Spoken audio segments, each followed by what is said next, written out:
दूसरी समझने वाली बात यह है कि हमारे देश में ज्यादातर उन परीक्षाओं के पेपर लीक होते हैं जो ग्रुप सी या ग्रुप डी की परीक्षाएं होती हैं, ग्रुप डी की नौकरियां होती हैं, यानी ऐसी नौकरियां जो नॉन टेक्निकल हैं। इन नौकरियों में किसी भी स्किल की या किसी खास कौशल की आवश्यकता नहीं होती। इन परीक्षाओं में कोई भी बैठ सकता है और यह बात सबसे ज्यादा गंभीर है। असल में हमारे देश में ऐसे युवा बहुत ही कम हैं जो स्किल्ड है और यही वजह है कि ऐसी सरकारी नौकरियों के लिए लंबी लाइनें लगती हैं जिनमें किसी भी खास कौशल किसी भी खास हुनर या स्किल की कोई आवश्यकता ही नहीं होती। सबसे ज्यादा युवा इन्हीं नौकरियों को पाना चाहते हैं क्योंकि इनमें किसी भी तरह का आपको कोई हुनर की आवश्यकता ही नहीं है।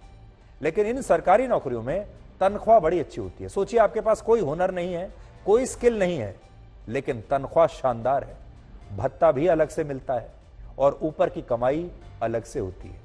और हमारे देश में एक बात अक्सर कही जाती है, वो ये कि भारत एक ऐसा देश है जहां बहुत सारे सरकारी कर्मचारियों को काम नहीं करने की तनख्वाह मिलती है और काम करने की रिश्वत मिलती है।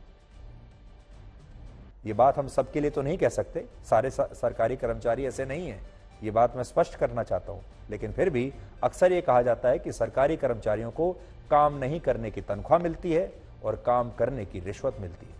और यही बात आज हम आपसे भी कहना चाहते हैं। हमें लगता है यह मुद्दा आप सब से जुड़ा हुआ है और भारत के भविष्य से भी जुड़ा हुआ है। क्योंकि भविष्य से इसलिए जुड़ा हुआ है क्योंकि अगर यही बेईमानी करके, इसी तरीके से बेईमानी से नकल करके बड़ी संख्या में हमारे देश के युवा सरकारी नौकरियों में चले गए, तो सोचिए एक ज़माना ऐसा आ जाएगा जब भी किसी सरकारी कर्मचारी से मिलेंगे, सरकारी अफसर से मिलेंगे, तो आपको लगेगा वो इसी तरह की बेईमानी करके यहाँ तक पहुँचा है। और जिस व्यक्ति ने क्वेश्चन पेपर खरीद कर या नकल करके नौकरी हासिल की हो, जब वो नौकरी पर, उस पद पर, उस कुर्सी पर बैठेगा तो वो क्या करेगा, इसका अंदाजा आप लगा सकते हैं। और हमारे देश में करोड़ों सरकारी कर्मचारी हैं। अगर हमारे देश के करोड़ों सरकारी कर्मचारी बेईमान हो गए, सारे के सारे एक साथ, तो इस देश के भविष्य का क्या होगा, आपका क्या होगा, आज आप सोच लीजिए। इसलिए इस पर अलग अलग सरकारों को गंभीरता से सोचने की सबसे ज्यादा आवश्यकता है।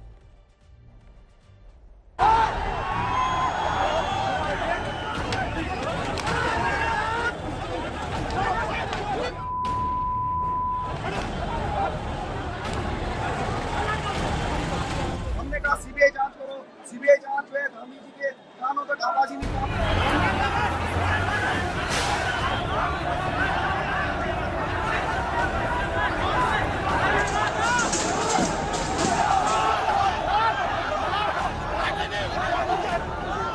मैं बार बार पेपर देता हूँ और पेपर लीक हो जाता है।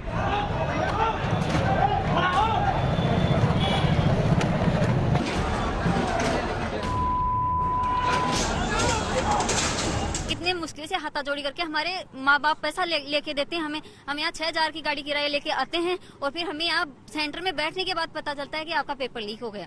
तो बताइए हम ऐसी स्थिति में क्या कर सकते हैं।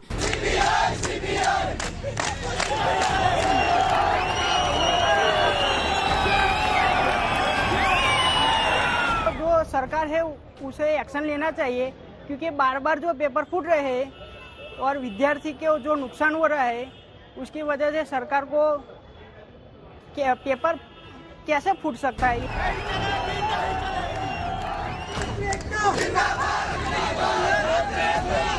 बार पेपर लीक हो जाते हैं। कौन जिम्मेदार है? इसको तो सरकार जिम्मेदार होगी ना।